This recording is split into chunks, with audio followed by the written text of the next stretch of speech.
Welcome to Inside MEI. We're here with Mr. Boldt, and we're going to be talking about cliques at MEI. Hello. Hello. Hey. Hello, nice to meet you guys. Or see you guys again. Yes. How are you guys this morning? Awesome. Great. Awesome. Yeah. Nice. So, cliques at MEI. Quick Do you have step. like a general statement of like what you think about cliques, or? So I feel like we're using the word clique, and I feel like we're going to use it too much. I should probably hold off of that word itself. Clique is kind of a negative term, a group that won't invite others towards it, that doesn't bring people in. They're just their own kind of group, kind of away from the rest of the world, I feel like. And I don't think that MEI, not MEI, but like students themselves, I actually see a lot of the opposite. I see a lot of people that do bring other people in or welcome other people in a lot of the time. But I know that there is this tension, I feel like, for people who do come into the MEI environment, whether it be high school, or actually I know people who come in after high school as well to Abbotsford, to the communities that we've created, the Christian communities that we've created that are very tightly connected. MEI to, where am I thinking, Northview, and those other churches that are kind of connected as well to MEI. Also, I would say camps as well. There's quite a few camps that are kind of connected as well. When I ever ask people, oh, what do you do for the summer? They might say Camp Luther. They might say Stillwood or other kind of places like that. Yeah. And people coming into these communities after the fact, or just into Abbotsford, and having a tough time finding close friends. Yeah. Close connection with people after the fact of MEI or Northview or all these other things of history of growing up. Yeah. So clique-wise, I mean, I shouldn't use the word clique because I feel like that's negative, and I think that everybody should find a group of people that they're very connected to, that they're very close to. But I think the tension that I'm talking about today is people coming into Abbotsford after the fact of these communities and trying to find close-knit friends, but finding it hard because everybody already has their full of close-knit friends. Yeah. And it's hard to get into there. It's hard to get into. It's hard to get into that group, and then for people that are that group, it's hard for them to expand because, well, you just have so much hours in the day. You have only so many people that you can connect with. That it's tough, even if they're well-intentioned, to invite another person into that group, unless it's through some other form, whether it be work or small groups at church or some other kind of event that kind of brings you together. Yeah.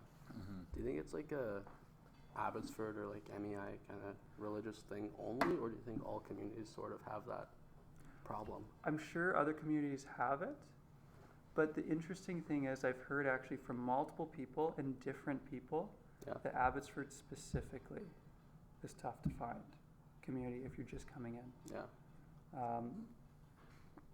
Because of who knows what, but yeah. the guess is the tight community that is created from, I would say, MEI. Yeah. And from other kind of schools as well. What's the other school that's Christian? ACS as well. Because I know a lot of people, myself included, who have close friends that are from MEI still to this day. Yeah. Like, that's 13 years later. Wow. Yeah. So, and I know other people, and that's not unusual. I know a lot of people who even are older than me, who have friends as well from high school. Yeah. Right.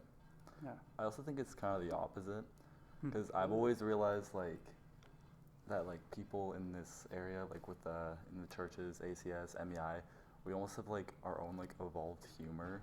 Where I go to like work. I work as a lifeguard, and like there's people my age that I find like so hard to talk to because like they almost because like yeah they don't go to church, they don't not ACS, MEI, like public school, Yeah. right? So it's like they almost are like a different species. Yeah. Like Yeah. yeah, I don't know. Guess it's kind of the opposite. Hard to get into this circle, but also talking to people outside of the circle is different. That's a really good point.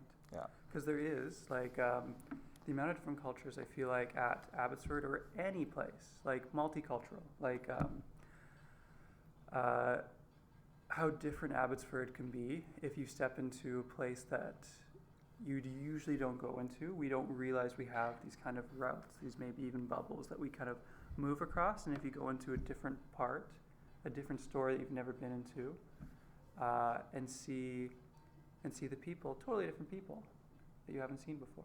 Yeah. And I think there is a lot of Christians in Abbotsford, like a lot, like so many churches, but still the percentage, we should look it up, like we should find it. The percentage is actually quite lower than I thought. Like I thought Abbotsford would be like 60% Christians, but I think I heard something around 30% or less even. Oh, Calvin's pulling this Yeah. up here. So in Okay, good. Abbotsford, the Christian population makes up 37.7%, which is 56,900 people. There you go. So not So- that big. Not that big, huge in comparison to most places. Yeah. I remember talking to somebody else who was saying they've never seen so many churches in one place before, but it's still a small percentage compared to all of Abbotsford. So we are just one piece of different parts, I would say. So for you to jump into somewhere else, like a job, I've done the same actually. I remember my first job at IGA, jumping into that community of people, and they all could connect through these parties that they went to, through getting drunk or other things like that, and it was just way over my head. Like I was like, oh, Yeah, it's like the same thing. Yeah, yeah, totally. It's like I don't want to say like more mature, like they seem more mature, but like I don't know. It's just I went to guess they were my age, yeah, just because I feel like not sheltered, like our area, like the yeah. Our area feels our area, MEI, ACS, the churches around here. It's like just less exposed to a lot of stuff than like, and they seem like older, but Yeah. like I wonder if the word independent for them, yeah, like they don't have to speak of parents or family maybe as much. Like their community is not within their family kind of groups, but more of just general groups, whoever it is that they make. I wonder if that is yeah, a piece of it. And then we see independence as maturity, which it's not. right. And it doesn't necessarily mean maturity. But I think that might be what you're. Yeah, that makes a lot of sense. Yeah. Yeah. And that's one of many. I don't want to just say that's the reason why, but I think that might be a piece of it. Mm-hmm. Yeah. In Abbotsford, something kind of interesting is how the Christian population has declined quite a bit. So in 2011, the population of Christians was 65,055 people, and it made up 49.7% of everyone in Abbotsford. When was that? 2011. So in 13 years, it just I dropped feel like by there's a lot more like 10%, like, do you think, like 13%. immigrants could like affect that. Yeah, there's 'Cause been a lot more people moving into Abbotsford. I feel like the population's just grown. I don't know if like there's less Christians. like less Christians That's a good, per yeah. capita. Mm-hmm. Yeah, more people, not less Christians It's like- necessarily. About 10,000 less Christians. Mm. Makes sense. It's Mhm. not too crazy of a difference, but still a difference, which is I kind of know. interesting. Yeah. I think also another reason for why the cliques or groups, I guess, in Abbotsford are so defined is because like a lot of people here are Mennonite, or at least the Christians that are here are Mennonite, Yeah. and all come from the same family. Yes. Have very similar like family lineage. Like if you take someone here who is Mennonite by genetics, another person who's Mennonite by genetics, they probably don't know it, but they're probably related, like fourth or fifth cousins. So yeah, there's somebody Tim, I forget his last name, works here. He's like, hey, we are like third cousins or something like that. Yeah. Like he found out, like his grandma is married to my grandma's brother or something like that, or was like it was something crazy like far up in that way. Yeah.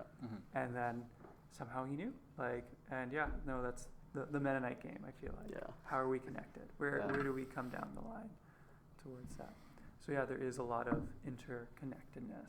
Yeah, and I think that as leads well. to a lot more like one, like closer bonds with your friends, and also family friends. Like having those connections with your families Yeah. brings you closer together, and just doesn't want you to makes you stay in that group. Yeah. It doesn't make you move out. So That, like, someone saying that they were related to you actually reminds me of this crazy story that happened to me this summer.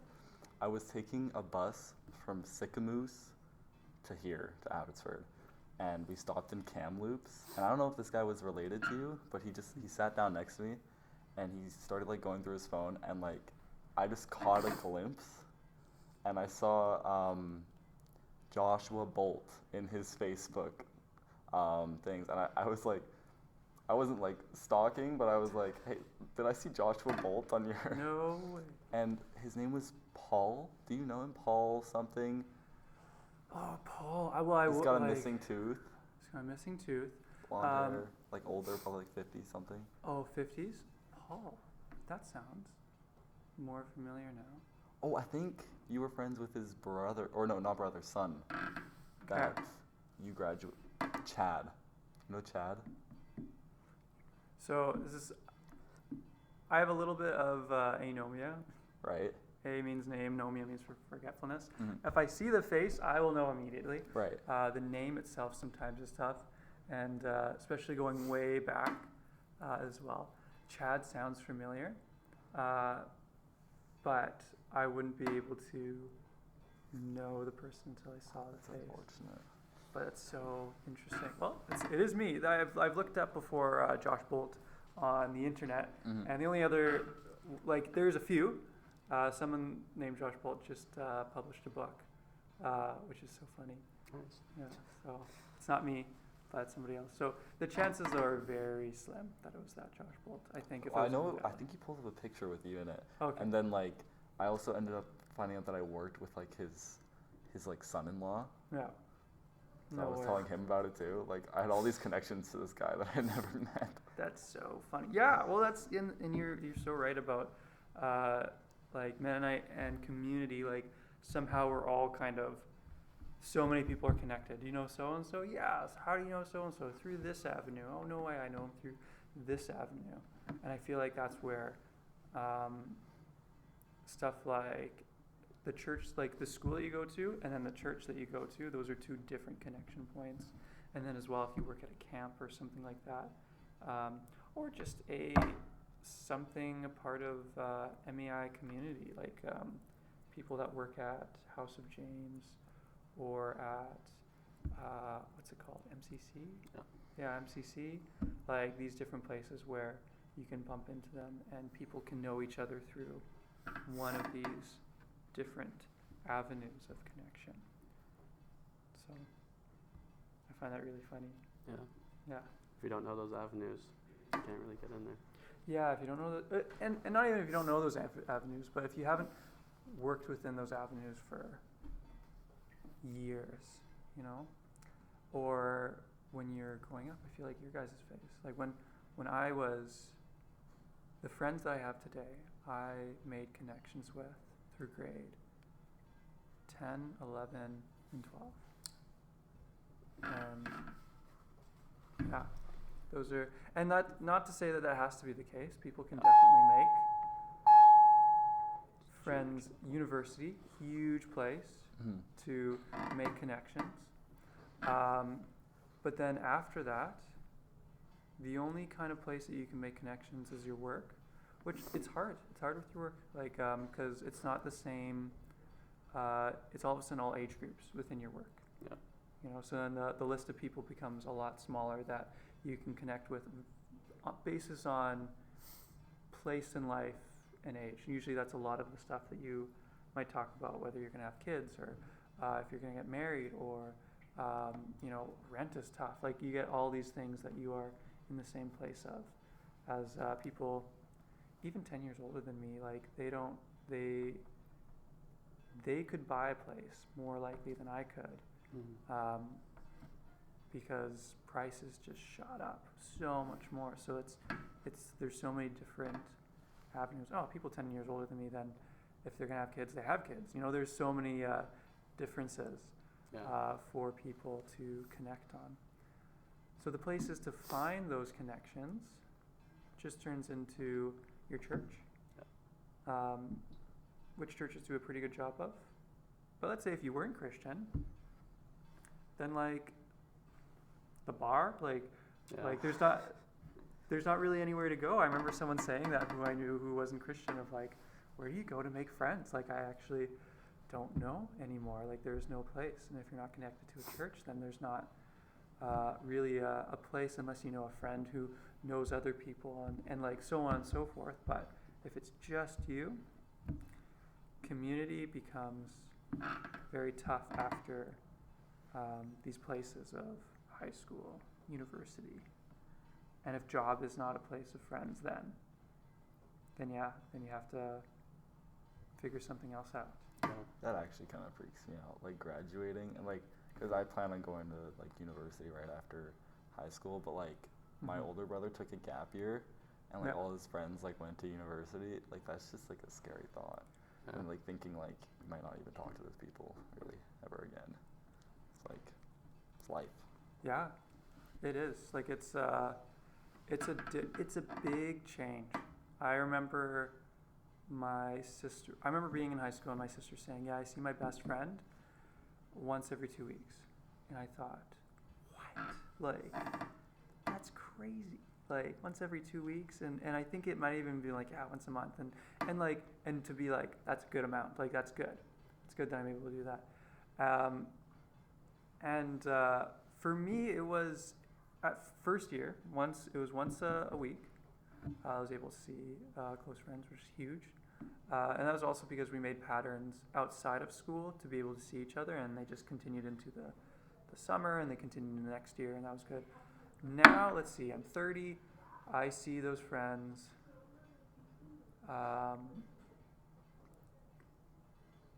Well, one of them I do hang out with once a week, like phone call, actually through a video game. But that's like unusual at the moment. Like that has not happened for so many years. What video game? Oh man, this is gonna be a huge sidetrack. Do you guys know Warhammer by chance? Yeah? So when I was your age, we loved Warhammer. We played it like all the time. And so on the PS5, a Warhammer, I think like 2 or something like that came out. And he was like, we have to play it. Like, we have to play it. And I had just gotten PS5, did not get a PS4 or anything before that for like many years, but just decided to get one. And he had one as well, and then we were like, we should play this together. So we've set it up for once a week, which was tough. It was really tough even to find once a week where we can, but we're doing it right now. Yeah. To be able to play video game. Actually, and then there's another friend of mine who's newer friend than these friends, who once a week for a while we were as well playing just some random game for fun. Like I think it's called A Way Out or something like that. It was a Prison Break game. So there's those. But my general friend group, if we were all to get together, probably once. I'd see each of them once a month at most. Yeah. I feel like. and I actually feel pretty good about that, crazy enough. But yeah, it's tough to stay connected, when you get older. Do you think at MEI there's like a big, or not big, but like a distinct like group of like staff members who like form their own kind of groups? Is it like high school but with adults? With adults? Yeah, like not like by far not in a bad way. Everyone's different. Everyone's unique. Everyone bonds together in different ways. We have social teachers. We have our social staff. We have staff that's more introverted. I would say that I'm actually more introverted. Mm-hmm. My energy is spent most with the students, Yeah. and then by the time teachers come, love them. But I'm just always so tired that I feel like I just can't give myself as much to them, so I'm just boring, I feel like, at that point. Which isn't true, I shouldn't say that I'm boring. I know that I have some amazing connections as well with the staff, and I actually do feel very accepted, accepted by people. And I think that actually there's quite a few staff that would agree to say, I'm tired too. Like, we're all in this kind of together, which is nice as well. But then there are some who are like, they're energized, and when they're able to come and talk with other people, they can still like go 100% as well with them as well. Like kids and staff, like just continue to talk. Yeah. So I think that they're, in some ways, yes. I think in some other ways, like there's no enemies, or there's no people that you are angry with specifically. Like you, if you are bothered at somebody, you slowly work it out, or just kind of push it aside. You're still colleagues. Like colleagues are, especially with MEI, I think, are, what's the word? They're on each other's team. Yeah. What are the cliques like in the staff room? Like, do all like the science teachers talk to science teachers, and like the math teachers talk to math teachers? I wouldn't like ones like cliques or groups. I feel like cliques always give the negative way. I'm gonna have one perspective, and so many other people are gonna have different perspectives. Right. So in the staff room itself, I would say there's only about half the staff that go to the staff room or so. And then the rest of the staff, I think, are in their rooms somewhere else. And at most, it's half the staff. You know, if it's like, oh, wow, there's a lot of people here today. Like, there's a lot of times where it's like, you'd come in and say, oh, there's only a few, like, staff here. Yeah, but I think sometimes it'll be the older staff, but not opposed towards the younger staff as well. But it just makes sense for people who have been together for 20 years to know each other and to know each other well. And I don't think it's that either necessarily. Sometimes it's the opposite of people that have only been there for a few years, don't know, and then they bond with the people that have only been there for a few years as well. Like that's my case. I know when I came in the first few times, it would be like, oh, well, you're new, I'm new. Let's just sit together and talk. Because there's more in common, like, once again, for your work, because your first 5 years are so busy. And so much is happening, and you're so new to it. And you want to talk curriculum. As people that have been there for 20 years, they are very content with like their curriculum. They're happy just to hear how are you doing, or what's happening in sports, or politics, or just random other things. Like there's a lot of laughs that would happen in the staff as well. Random topics that you cannot just come up with. Like they just come through, like where conversations go from one point and you're like, how did we get here? Like that happens a lot as well within the staff. So yeah, that's what I would say for groups that can form.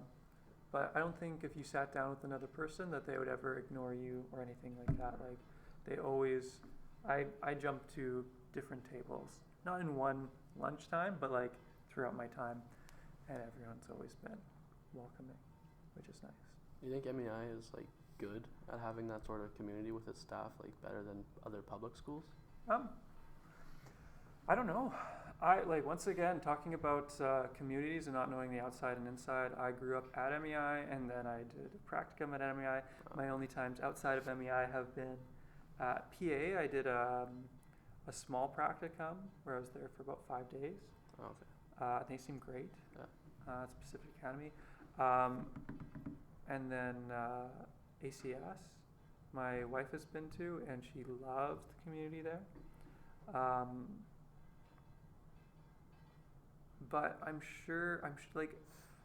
I think I've heard from other teachers before that certain schools definitely can just have like this is a job atmosphere, like we just come in and then we head out.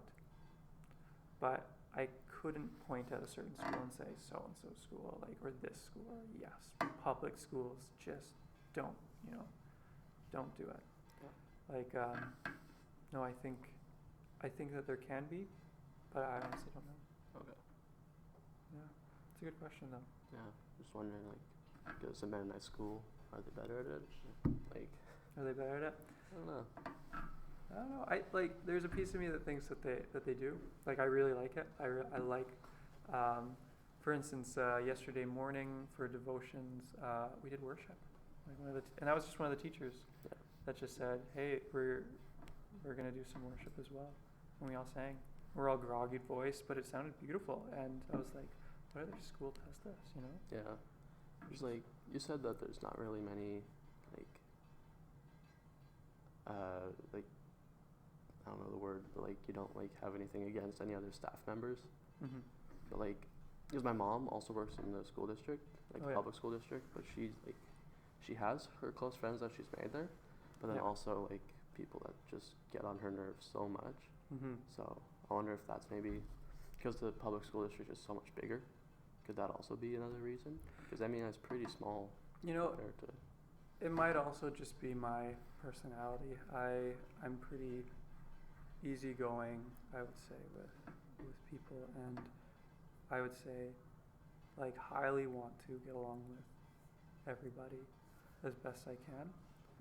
I think that every work environment you will probably have, like whether Christian, non-Christian, you'll have people that you can rub shoulders with. Yeah. And that can be tough. I think one of the best things, so if it's like side by side, it's tough. If it was like the higher ups down, Yeah. if you're rubbing shoulders with them, that's really tough. Is there any sort of stuff like that? For me, no. I would say Mark and Mark are incredible. Like VJ as well. They've only shown to be like, what's the word? Exceptional for leadership. And I think actually that's probably key for the rest of staff as well. Yeah. For the rest of community, it kind of goes from the top down, and the top is good, like is quite good, and they do a very good job of respecting all sides as best they can. Staff, students, parents. Yeah, like I'm always I'm very impressed. So that's a nice thing, and that's a nice thing that I can be able to say as well, because I know that not all schools can potentially say that, because everybody's human, no one's perfect. Yeah. Yeah. All right. You have any more questions? Not really. It's the most I've ever thought about the cliques in Abbotsford, MEI, Yeah. faculty. That's Yeah. a word, I know. Oh. Well, I think we're good. We're done here. hit half an hour. Yeah. Thank you very much, Thank you, Mr. Bolt. Thank you. First episode of Inside MEI. Yeah. Hey, awesome. Every Monday. Every Monday. morning. Yep. That's Thank you great. very much. Hey, thank you guys. Yeah, wish you guys all the best on this. Thank you. You too.